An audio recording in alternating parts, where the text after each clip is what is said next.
So it's now 7 o'clock. Okay, thank you so much for everyone being here, both from the Ortho Club as well as the Peds Club, and also to our special guests who are here. So right before we get started, I just want to introduce our speakers.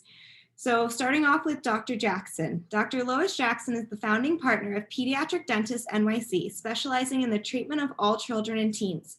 She's a graduate of Barnard College and Columbia University College of Dental Medicine, earning both a dental degree and a specialty degree in pediatric dentistry. She also completed a GPR in the Trauma Center at Montefiore Medical Center, which provided valuable experience in emergency care. Dr. Michael Leifert received his Doctor of Dental Surgery degree from NYU College of Dental Medicine. He obtained his specialty certification in orthodontics from Columbia University College of Dental Medicine. While attending the postdoc residency program, Dr. Leifert served as president of his orthodontic class and is a teaching fellow for the predoctoral dental students. So please join me in welcoming both Dr. Leifert and Dr. Jackson. And with that, I will turn it over to you both. Good evening, everyone. So nice to see you. Dr. Leifert and I have known each other for a long time, and Dr. Leifert's father, Dr. Melvin Leifert, was my teacher when I was at Columbia. So Dr. Leifert and the Leifert family have been in my life and my professional life for a very long time. And I am here to talk to you about the relationship between pediatric dentists and orthodontists. And that really begins for us the first time you see a patient. And often when you first see a patient, if they're 2 or if they're 12 or if they're whatever, the first thing that comes out of the parent's mouth is she going to need braces or is he going to need braces? Even before he has a full complement of teeth, it's the question, because they remember vividly their orthodontic experience, and they want to know in advance whether their child will have to have that same experience. And sometimes it's really silly because they don't even have their molars in yet, so you don't really know.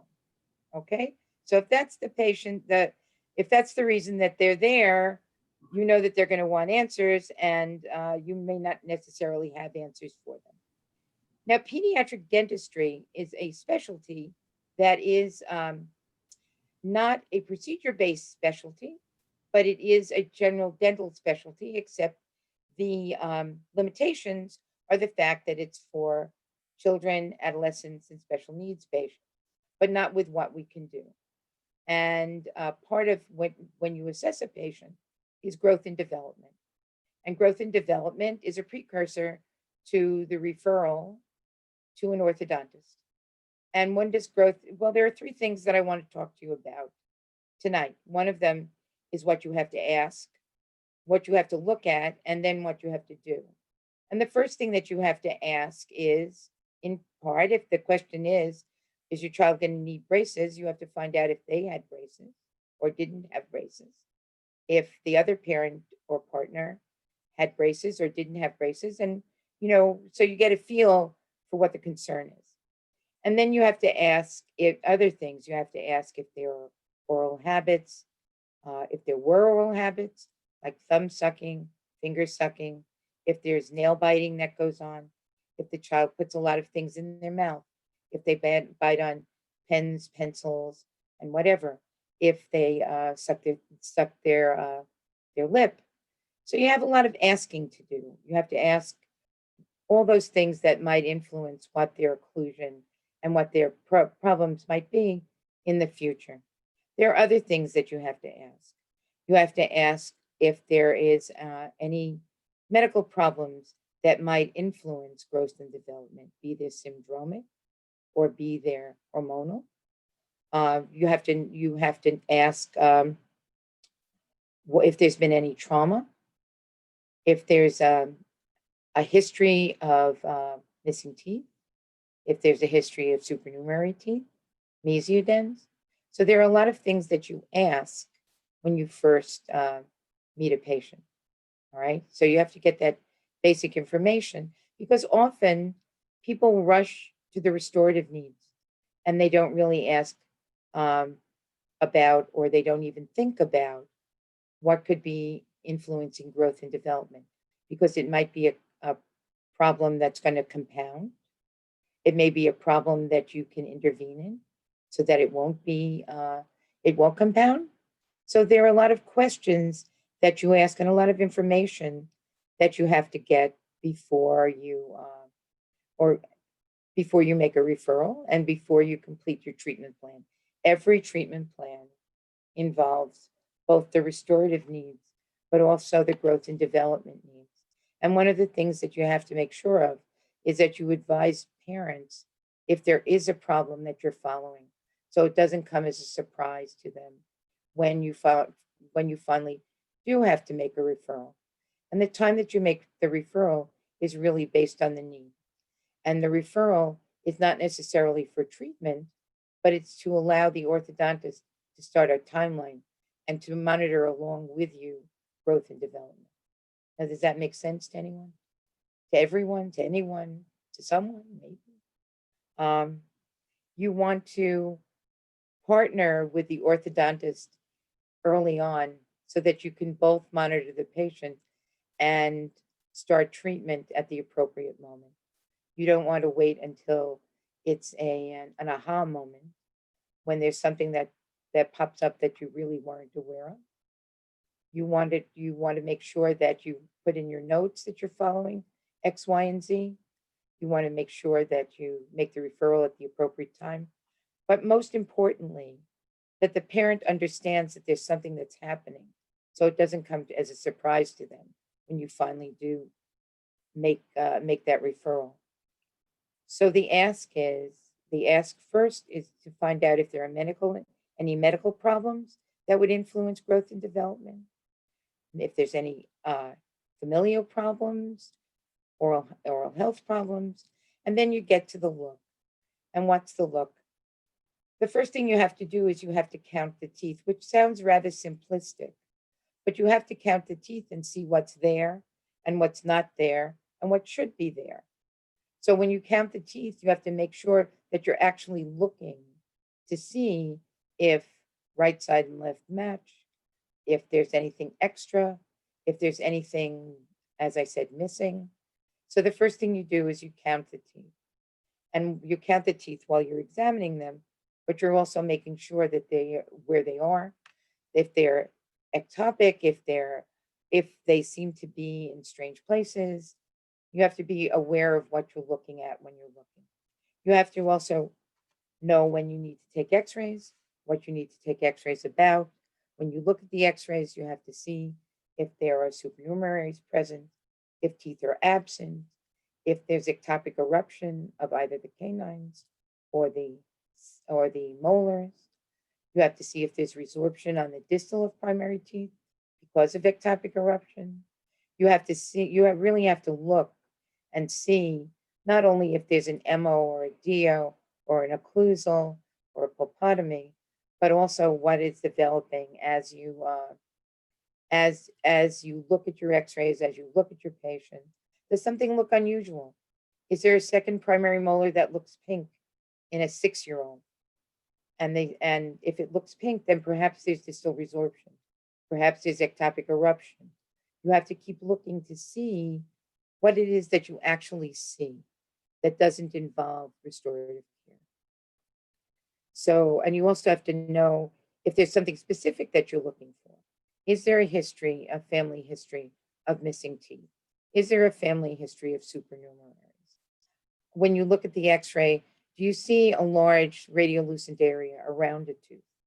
Do you see that there's early resorption of roots that may impact early exfoliation? There are a lot of things that you're looking at that go beyond what you're going to need to do in terms of the next visit. And so what do? Well, you decide on a plan. What are you looking at? Does it need to be taken care of right now? Can it be taken care of in 6 months? If it's a mesiodens, is it going to erupt? Is it not going to erupt? Is it going to impinge on the eruption of the permanent centrals? That also goes into your timeline. And you have to make sure that parents know that at a certain point, there may be some surgery involved. What else do? You make notes to yourself about what you see, about what to look for at the next visit. You decide what x-rays you need now and what x-rays you need in 6 months. You need to decide whether you need a habit appliance. Is there a thumb sucking habit? And then with habit appliances, you really have to have the buy-in from the patient, because you may think that it's time for a patient to stop sucking their thumb, but they may not think it's time for them to stop sucking their thumb. And if they don't think it's time and you put in a habit appliance, Michael, would you agree that you're doomed to failure? If in fact you're ready for them to stop their thumb sucking, it also, yes, Michael. That is definitely the case. And you have to individualize treatment and treatment needs depending on your patient and where they are in their stages of development. Absolutely.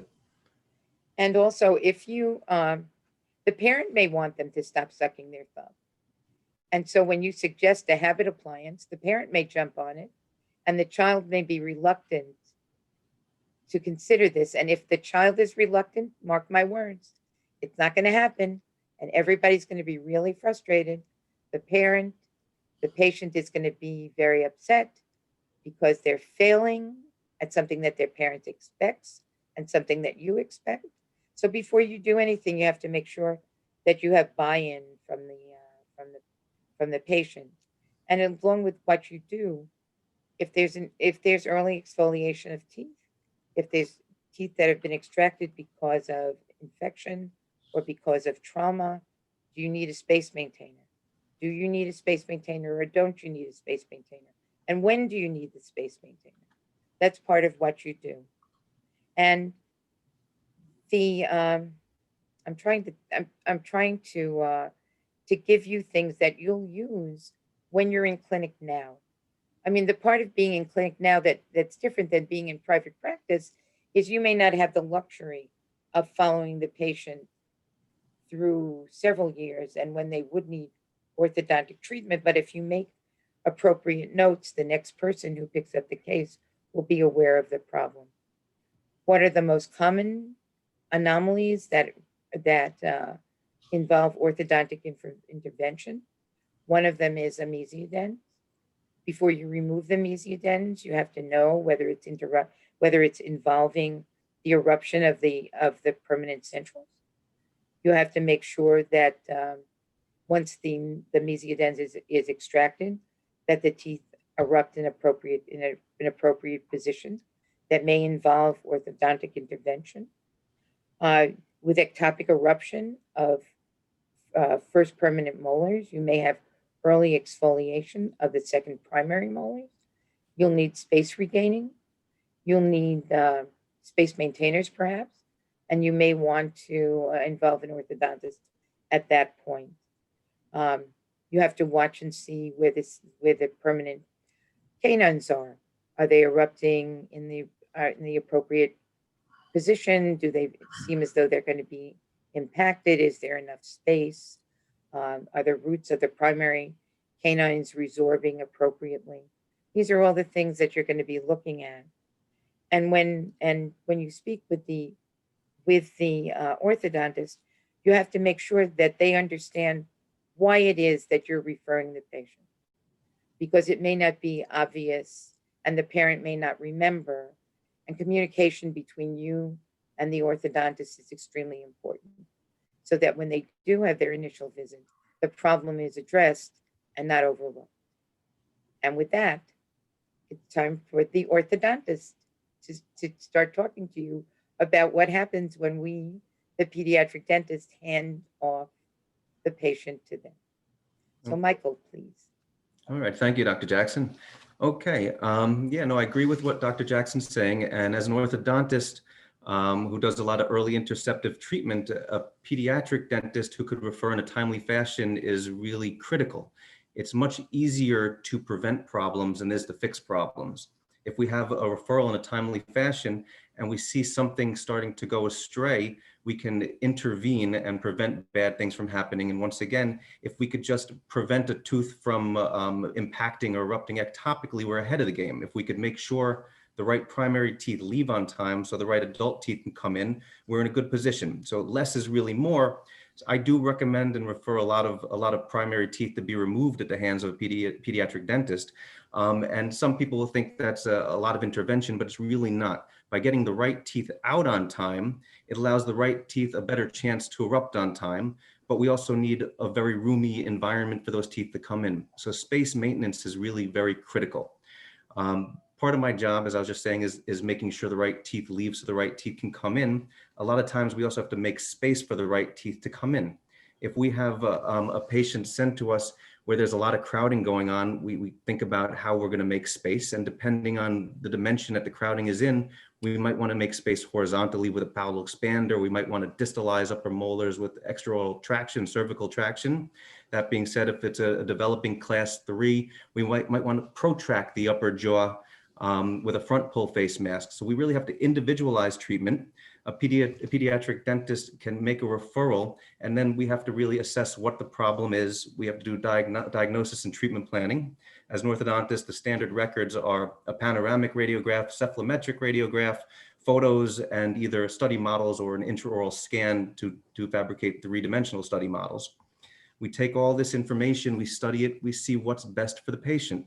Sometimes we might see that, you know what, I think I'd like to observe for 6 months. Or sometimes we might want to intervene with a phase 1 treatment, which can once again start to correct a skeletal imbalance, be it a horizontal discrepancy like a palatal constriction or a class 2 developing malocclusion. We might want to slow down the upper jaw from growing forward or retard the forward growth of the upper jaw and allow the lower to catch up. We really have to assess the problem by making sure we have space for teeth to come in, making sure we say goodbye to the right primary teeth on time. We could avoid a lot of more complicated problems, such as an impacted cuspid, which will require surgical intervention later.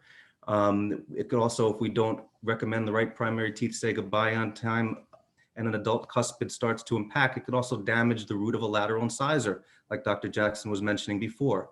So by intervening early, we could once again guide the skeletal growth and development, and we could make sure that the future orthodontic needs of the patient are more limited. If we wait and we don't intervene on time, we could still attempt to correct the problem. It might be more of a camouflaged correction opposed to a real correction of the problem. If a patient does not present on time, and once again, we can't intervene, sometimes if they come in the age of like 15, 16, they might as well be 40 years old. The part of the jaw that houses the teeth is fully grown. We can't really influence jaw growth. And we end up maybe taking out more adult teeth in a case like that. A lot of the time, not all the time, but if we intervene early, we can make space in the developing jaws to accommodate more teeth and fit them in. So once again, we have to really assess what the problem is, do efficient diagnosis and treatment planning. We have to, as Dr. Jackson was saying, evaluate the etiology of the malocclusion. It could be a tongue thrust, a finger sucking, a pencil habit. There's a lot of different things, a lip sucking habit. It's the teeth are very pressure sensitive. Okay, so we have to evaluate what forces are acting upon the teeth, how we could intervene to either eliminate those perverted forces, if you will, okay, parafunctional forces, as well as how could we intercept a growth problem? How could we correct a skeletal problem and maybe even avoid orthognathic surgery later on? And I've done quite a bit of that with front pull face masks to expedite or to speed up or enhance maxillary growth. You can't always avoid orthognathic surgeries. It's very genetically driven, but you have a chance to do that. And if you can intervene and prevent things from getting worse, you're ahead of the game. Chronological and dental age don't always coincide, so it's not like I could tell you at exactly what specific age all patients should be treated. It really depends on the dental development. I think the AAO recommends that at age 7, all children should be evaluated for an exam. There's nothing wrong with that. The worst thing, we might just say, come back in a year or come back in 2 years. But if there's something going on at an early age that we don't intervene or try to correct or prevent from getting worse, the problem could really compound and it could cause a much more involved treatment later on. So early interceptive orthodontics or dental facial orthopedics is a very important thing, but to accomplish it, you need to have a timely referral from your pediatric dentist. The relationship between the orthodontist and the pediatric dentist is really crucial. I'm very lucky to work with such a good pediatric dentist who could recognize a problem, and it's invaluable. Okay, if a problem is recognized, as I was saying, we could really intervene. It might be a tongue thrust, which requires habit breakers, just to prevent the tongue. If we can get the tongue out of the equation, if the tongue is creating an open bite, if we could just hold the tongue back or teach the patient how to swallow correctly, a lot of the times the lips will close down the bite. Okay, it might be a tooth that was prematurely lost, where other teeth will drift into the spaces. We might want to just a space maintainer and tell them to come back in a year just to prevent things from going astray. In addition, we also could actively make space, as I was mentioning before, with expanders or night braces or so forth. But by doing an early interceptive treatment, a lot of the times we can accommodate all adult teeth later on. When I say all adult teeth, I'm not talking about third molars. I'm talking about not having to extract premolars. But also, when I say we could do this, what we really require is patient cooperation. Most everything I do requires a lot of patient cooperation. There's a lot of teamwork involved between the orthodontist and the orthodontic patient. If a patient doesn't do what you need them to do, you're really working or fighting with a hand tied behind your back. So what I like to do is invite my patients to participate in treatment. Okay, I like to get them involved. I don't want to drop a bomb on them at once. If there's a finger sucking habit, I'll initiate talking with the patient and the parent about it, just explaining what's going on. And then I might try more delicate things like a little bit of the nail polish that doesn't taste good, or sleeping with a Band-Aid on your finger, and I'll slowly pace it out. And eventually we can get to some habit-breaking appliances, which are obtrusive and sharp and really could really break a habit quickly. But once again, I want to invite my patients and the parents to participate in treatment, get them signed on, because if I'm trying to accomplish a lot of things I do without their cooperation, it's nerve-wracking, and it's really setting myself up for failure. So orthodontics and dental facial orthopedics relies on a patient's cooperation. We need to apply pressures to the teeth as well as to the bone, okay, so that we could improve or correct skeletal dysplasias in a growing facial skeleton. Okay, so we talked a little bit about making space, making sure the right baby teeth leave on time so the right adult teeth can come in, preserving space, getting rid of parafunctional habits, communicating with your pediatric dentist so you could both be on the same page. What else are we talking about here? Letting the parents know what you're really trying to accomplish is important, okay? I don't want to start a patient too early. That's one bad thing I can do. If I can't really do something good, I don't want to sign a patient on immediately. The only thing I'm going to do is burn them out. There is something called orthodontic burnout. The longer a patient is under treatment, the more chances they're going to hate me. Or by the end of treatment, when I really need them to do things with rubber bands, they might not even participate in treatment. So I really want to make sure I'm starting at the right time, and that I could address a problem that if I addressed later on wouldn't be as easily addressed as if I did the initial interceptive treatment. So a lot of the times we do put patients on an evaluation or like a little, a 6-month recall or a year recall if I don't think I could intercept or do anything at that point in time that I can't do later. That being said, a lot of times we do intervene with early interceptive treatment to correct, once again, skeletal dysplasias. Making space, making sure primary teeth leave. I'm going to invite all of you to ask questions later on. I know I'm rambling a bit. The end of a long day, but it really, if we have a referral and a patient that's cooperative, if it's timely and the patient helps us, we could really do magic with the developing dental facial complex. Let me see. One of the things that I didn't mention, because I wanted to talk to you about those things that you wouldn't think about, is the occlusion. And if you have someone, as Dr. Leifert mentioned, who has a developing class 3 occlusion, you might want to get the orthodontist involved early so that you can monitor the eruption of the teeth and that you can institute treatment at the appropriate time, because in that case, early treatment may result in correction and not the need for orthodontic surgery. So an underbite, a class 3 occlusion, would mean that you would have to monitor the patient and make the referral at the appropriate time to prevent more involved treatment. If you have a patient with a class 2 occlusion where they have an increased overjet, there's an issue in terms of several things. One of them is trauma. They're a trauma risk because of lip incompetence. So you might want to retract the upper anteriors to prevent them from being fractured or in some other way traumatized because of their location. You also, in that particular case, you would want to promote the use of a mouth guard, especially for sports.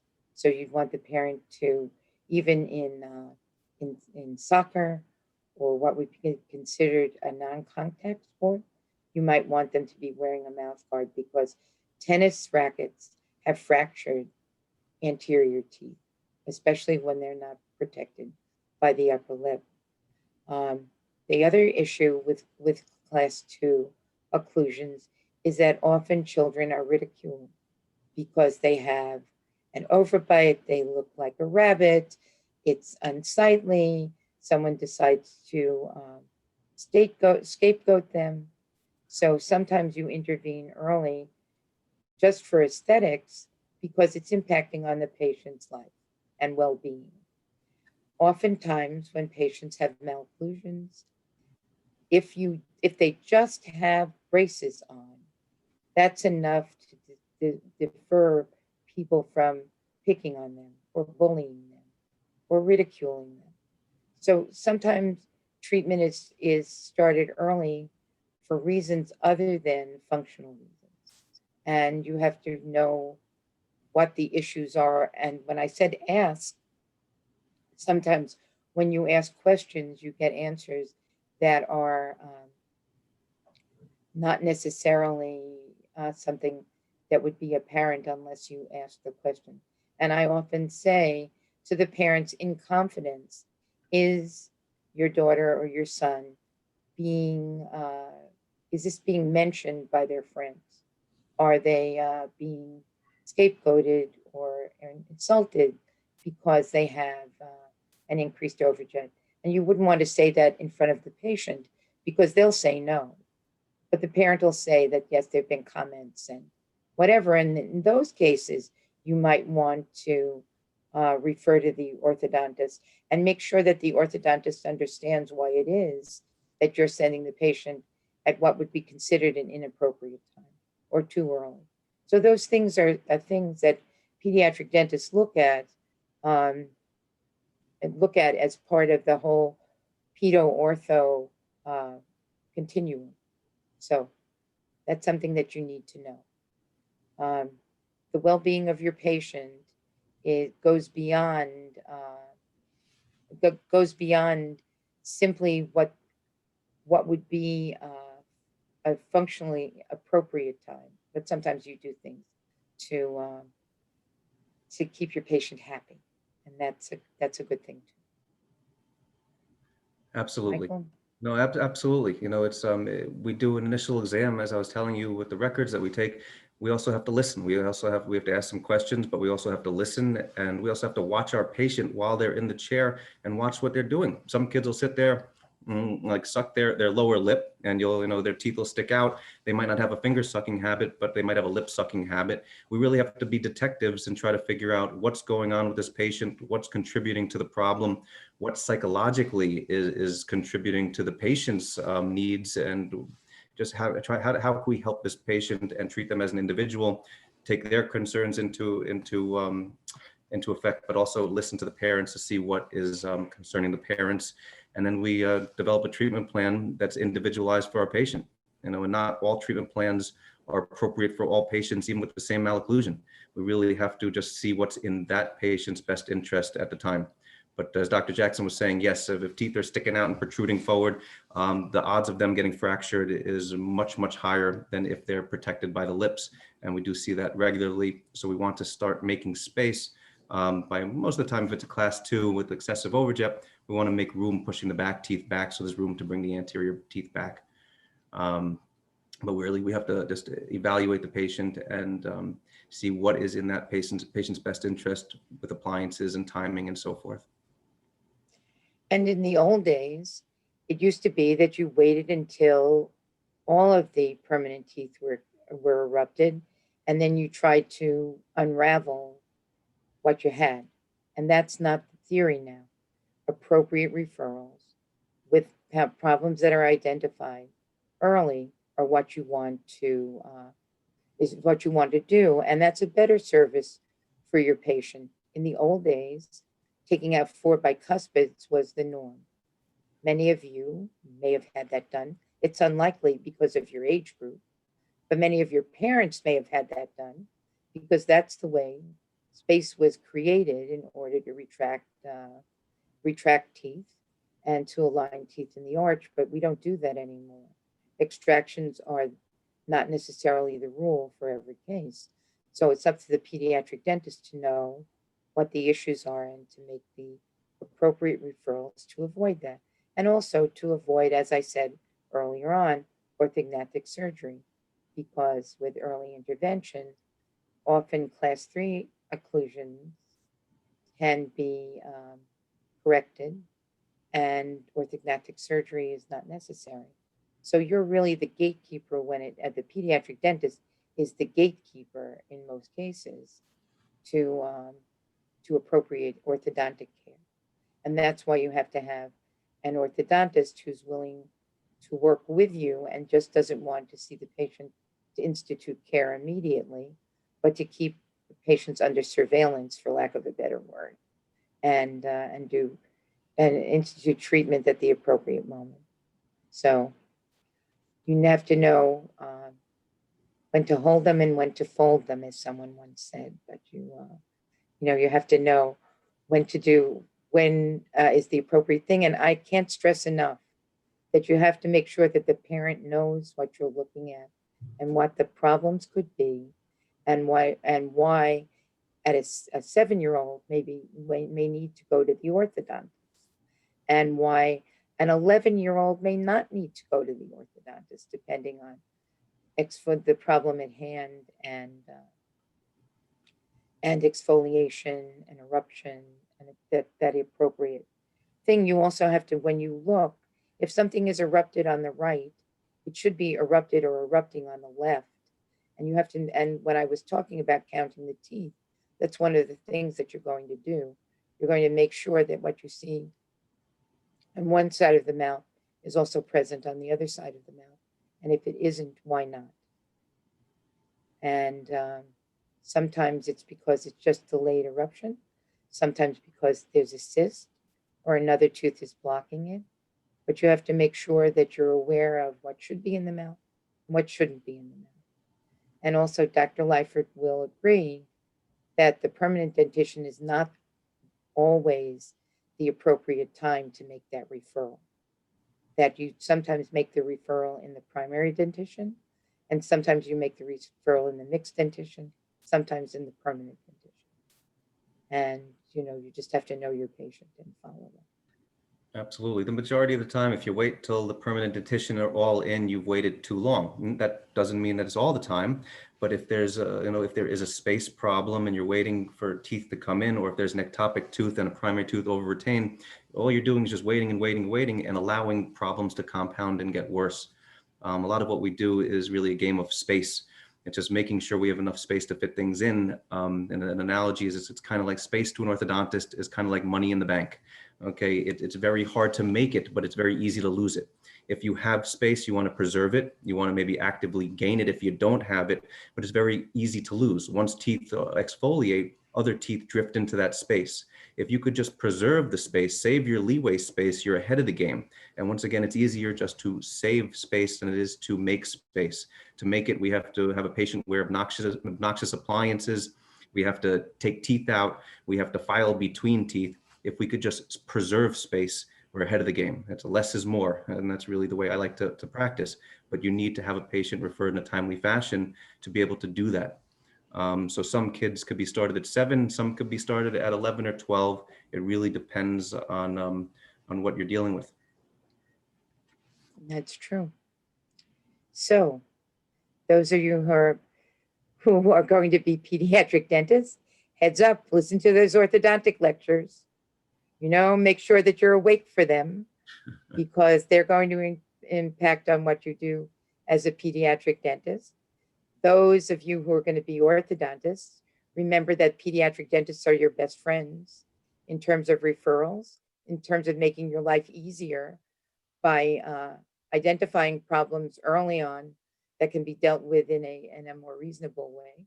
So the partnership between pediatric dentists and orthodontists is extremely important, and that's what we try to foster. If you do not agree with what your orthodontist is doing for whatever reason, find another one.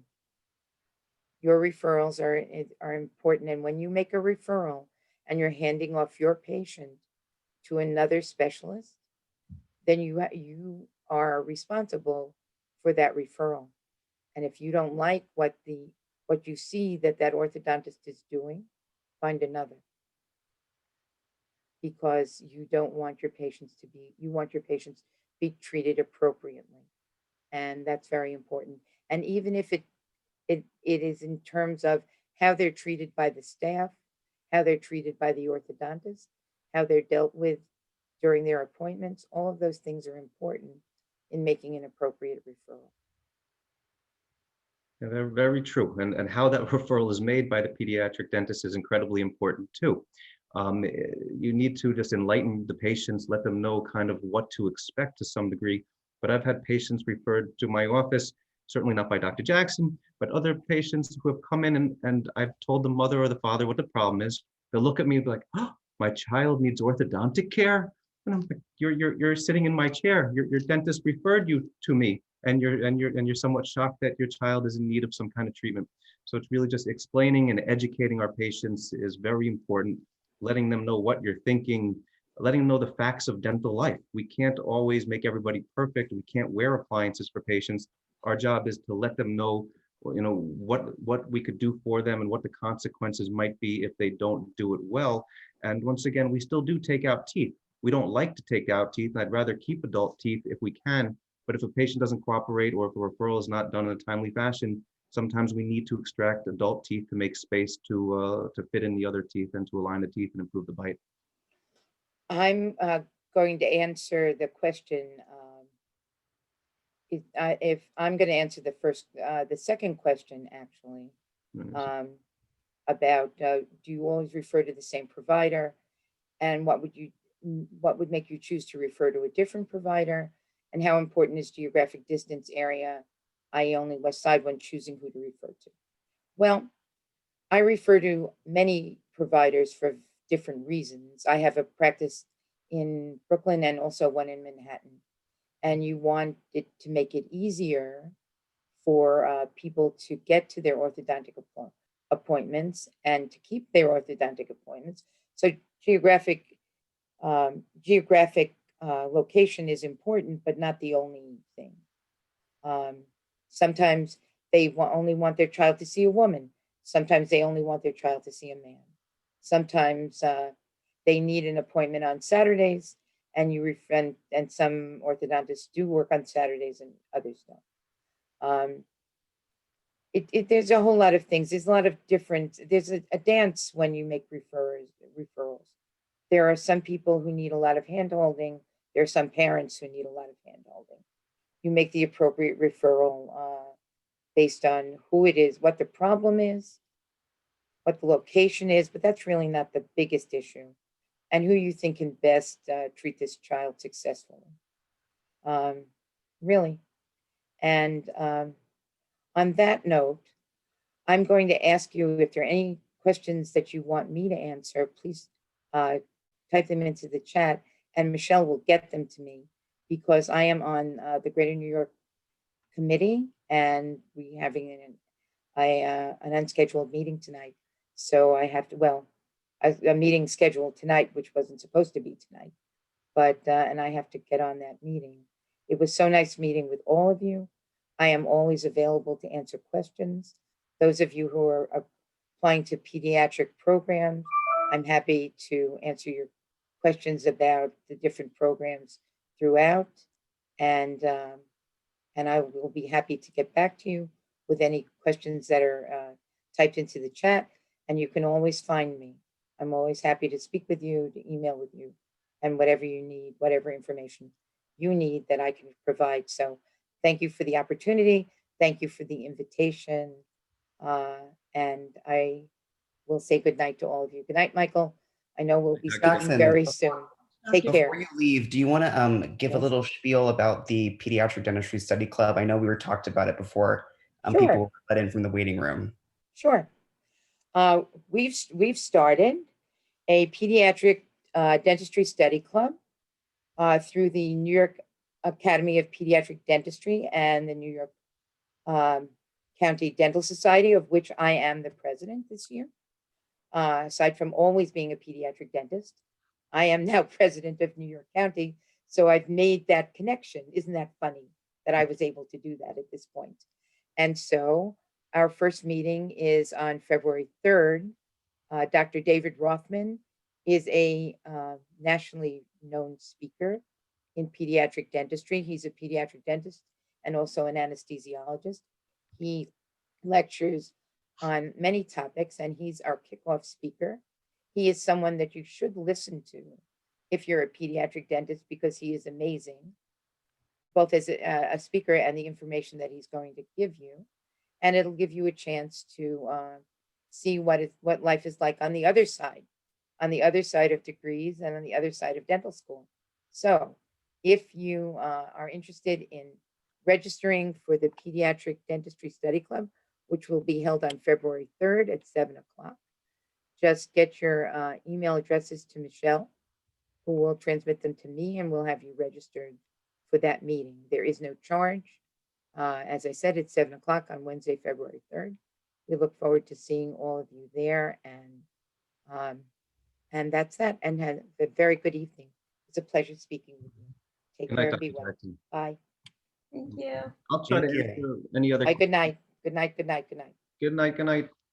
So, All right, I just posted a Google form, and if you want to sign up to register for the study club too, just an aside, thank you.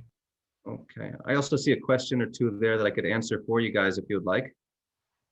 Okay, you still with me here? That would be great. Thank you so much. Okay, sorry, my screen went a little. Okay, so what am I looking at here? What is your experience working with parents who don't want to follow your recommended treatment plan? Our job is to make a recommendation. Our job is also to tell them what might be best for their child and what might be a compromise. So the job is to tell them the facts of dental life. Different orthodontists do things differently. But if I believe something is best for them, I'm going to make the recommendation, be it cervical headgear. And okay, so some patients won't wear it. My job is to tell them what's best. I could also tell them other modalities of treatment, like maybe braces and rubber bands or a class 2 corrector.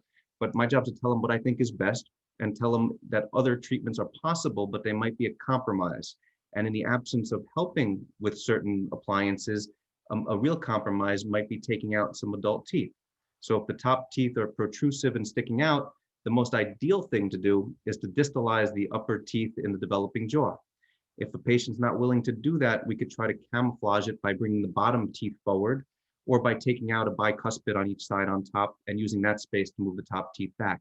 So parents won't always agree, but our job is to tell them what we think is best. If they really want a different type of treatment that you don't believe in, maybe they're not appropriate for your practice. So once again, I'm not inclined to sign everybody on, especially if they don't believe in what I'm telling them, or if they're not going to appreciate what I'm doing for them. Okay, so hopefully you could educate them and allow them to learn what's best for their child and have them participate in it. Or maybe they just want to accept a compromised treatment. And some patients do. They say, you know what, don't bother me that much. I don't want to have to nag my child to do this. I'd rather just take some teeth out and let's be done with it. And once again, that could be okay for certain patients. It's not maybe the most ideal thing to do, but you can't make everybody perfect. You have to work within the limitations that a patient presents to you. Okay, did that answer whoever's question that was? Yes, okay, let me see here. Many students enter dental school excited for the opportunity to work with children and have difficulty deciding between pediatric. Okay, okay. I love I love orthodontics because it's like solving puzzles. Okay, you really just have to see what you have, how you're going to get it all to fit in. I really enjoy the mechanics of orthodontics. The age group is quite all right too. We're generally speaking working with 7-year-olds and up. Personally, pediatric dentistry was not for me because I don't really want to work with 2 and 3 and 4 and 5-year-olds in all honesty. There's something for everybody out there, but that's not my cup of tea. And I'm very pleased working with kids that are maybe a little bit more developed and a little bit more able to follow instructions. But in all reality, and Dr. Jackson's not here, but she might have agreed, she might not. A lot of times the most challenging thing we do as an orthodontist or pediatric dentist is deal with parents. Okay, a lot of times the teeth are really not that difficult. If we have a cooperative patient, a timely referral, it's after you do it for a while, it's pretty straightforward. Answering all the silly questions that a parent could ask or all the fears that they could put into their child's head is not always an easy thing to do. But I chose orthodontics and I'm very pleased that I did. And I would not personally want to work with kids that are much younger than 7 or 6 years of age. Dr. Jackson might feel differently than I do about that. But once again, that was a big factor with my decision-making process. I like to solve puzzles. And I also, once again, wanted to deal with a child that can maybe follow instructions a little better than somebody of a more pediatric age. All right, let me see, what do we got here? How do you bring a new patient? Okay, how do you bring in new patients? Referrals are important. Thankfully, word of mouth is also very important. I don't know if you guys ever looked me up online, but my website, I pretty much made it myself, and it looks like it's from 1982. I don't get any patients from online, and if I do find patients find me online, I look at them and I say, "How did you find me?" I like word of mouth referrals. I want a patient that is happy with my services to make a recommendation. Okay, I don't work with any insurance companies. I work for patients. And there's nothing better than a patient that's been treated that says good things about you. So once again, there are referrals from dental colleagues, be it a pediatric dentist or general dentist or specialists, but there are also the majority of my practice, in all honesty, is from word of mouth referrals from happy patients. And that's the best referral you can get. I don't want a patient coming in shopping around. Okay, I don't want them coming in saying that I have no idea who you are, or I found you on this insurance website. I want them to have some trust. Okay, I want them to understand that I'm going to be working for them, and I want them to have heard that from somebody that they respect and care about. And yeah, so it's mostly, there's a lot of dental referrals, a lot of word of mouth. For my personal practice, there's absolutely zero, or not zero, but there's really very few people coming just looking me up or looking up online, orthodontist New York City. And those are, once again, not the kinds of patients that I'm personally looking for. Okay. What do we got here? What are your thoughts on expanding to multiple orthodontic practices across New York? Kill me first. Okay, I'm very pleased working in one practice. I consider it like a mom and pop shop. I'm in practice with my wife now. I was in practice with my father, and it's enough. I don't need to run from practice to practice. I don't want to have a factory. I like to, once again, individualize treatment for my patients, treat them as if they were family, and I don't need the headaches of having multiple offices. I'm not looking to run a Medicare office. Okay, I would like to just make my office the best that it can possibly be and serve my patients the best that I can. And the way I find I could do that is by being available for them in one place, which is my office. And thankfully I live around the corner from my office, so I could be attentive to my patients' needs on a regular basis. So expanding all across New York, no thank you. I'm quite all right without doing that. To follow up with the question, you see the combo offices becoming more prominent. Absolutely, absolutely. Combo offices are definitely becoming more prominent. May it be the wave of the future? Probably. That being said, do I think it's the best modality of treatment? Probably not. Okay, that being said, that's not all or nothing though. But a lot of times when there is a group practice, people feel that they have to refer inside that practice. That being said, that might not be the ideal person to refer to. So it does help with, splitting costs and splitting staff. So there are a lot of benefits of having a group practice. That being said, I do have somewhat of an old school orthodontic specialty practice, and I intend to keep it that way, where it's, once again, we practice orthodontics and we work not only with one person that's in the practice, but I'm able to work with a couple hundred other docs in the city without, once again, feeling obligated to refer to that one person in my office. What other questions do we have here? So combo offices, group practices are definitely becoming more and more prevalent. That being said, I think it serves more of a financial purpose than a direct oral health purpose, in all honesty. But there are a lot of reasons for considering it. It's just not right for me. Anybody have any other questions about orthodontics or early treatment or referrals or anything I could help you with? Decision-making process, ortho versus pedo versus general dentistry and not specializing?